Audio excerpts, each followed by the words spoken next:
కార్తీక మాసం సందర్భంగా ఈ రోజు మాకు అన్నదాన కార్యక్రమంలో మాకు అవకాశం ఇచ్చినటువంటి శ్రీ లక్ష్మీ నరసింహస్వామికి, కమిటీ సభ్యులకి, అలాగే ఎమ్మెల్యే గారు అయినటువంటి శ్రీ బత్తుల బలరామకృష్ణ గారు మాకు అవకాశం ఇచ్చినందుకు చాలా ధన్యవాదాలు. అలాగే ప్రతి సంవత్సరం కూడా మాకు అవకాశం రావాలని కోరుకుంటూ మనస్ఫూర్తిగా కోరుకుంటున్నాను. జై శ్రీమన్నారాయణ. కోరుకున్న గ్రామంలో లక్ష్మీ నరసింహస్వామి వారికి స్వయంపు స్వామివారికి సన్నిధిలో ఈ కార్తీక మాసం నెల రోజులు కూడా వచ్చిన వారికి లేదనకుండా అక్షయ పాత్ర ఉన్నట్టుగా ఎమ్మెల్యే గారు, కూటమి ప్రభుత్వం ఇక్కడ అన్నప్రసాదం ఏర్పాటు చేసింది.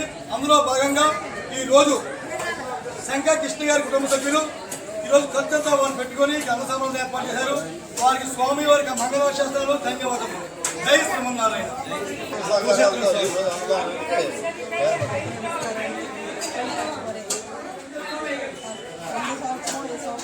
ఎమ్మెల్యే గారు ఆధ్వర్యంలో అన్న సందర్భంగా జరగడం ఎప్పుడు అన్ని జరుగుతుందండి. చాలా పెద్ద పేరు కూడా ఉంటుంది. అలాగే ఈరోజు ప్రత్యేకంగా మొత్తం అంత ఖర్చు పెట్టుకొని మన శంకర్ గారు వాళ్ళ ఫ్యామిలీ అంతా కలిపి శంకర్ రవికుమార్ గారు వీళ్ళ ఫ్యామిలీ ఈరోజు పూర్తి సహకారం అంతా వాళ్ళదేనండి. వాళ్ళ ఆధ్వర్యంలో మేము ఈరోజు పెట్టడం జరుగుతుంది. అన్న సందర్భంగా చాలా దిగ్విజయంగా జరుగుతుంది. అందరూ కూడా చాలా బాగా భక్తులు పాల్గొంటున్నారు. అలాగే ఇక్కడ చేసే సేవలు కూడా చాలా బాగా చేస్తున్నారు. ఎమ్మెల్యే గారు ఆధ్వర్యంలో మంచి పనులు జరుగుతుంది. అందరూ గుర్తించి ఇలా జరగడం చాలా అదృష్టంగా భావిస్తారు. జై నరసింహ.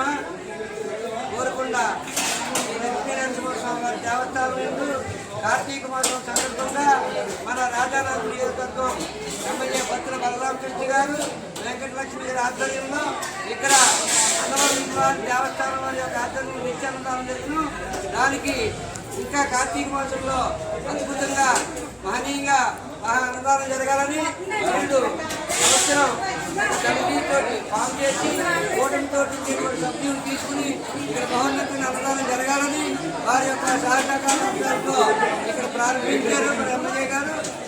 అలాగే మళ్ళీ ఈ సంవత్సరం కూడా కార్తీక మాసంలో అద్భుతంగా జరగాలని వారు ఈ యొక్క కార్యక్రమానికి ప్రారంభించి 3 లక్షల రూపాయలు కూడా ఇచ్చారు. అలాగే ఈ కార్యక్రమానికి మన ఎమ్మెల్యే బత్తుల బలరామకృష్ణ గారు, కోదండ గారు, అరుణ్ గారు మరియు సంజయ్ రామకృష్ణ గారు, సంజయ్ రవి గారు ఆర్థిక సహాయంతో ఈ కార్యక్రమం జరుగుతుంది.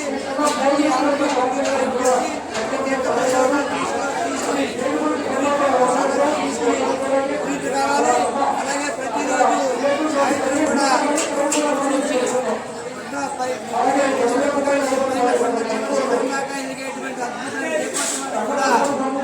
కూడా ఈరోజు ఈ రవికుమార్ గారు దానికి కూడా ఇచ్చేసి కూడా చేసుకుని అప్పుడు కూడా ప్రసాదాలు సేకరించి కార్తీక దామోదర పురాణం కూడా విని ధరించాలని ప్రసాదం కోరుకుంటున్నారు. ఈ కార్యక్రమానికి 50 మంది భక్తులు వచ్చి సహసాగరం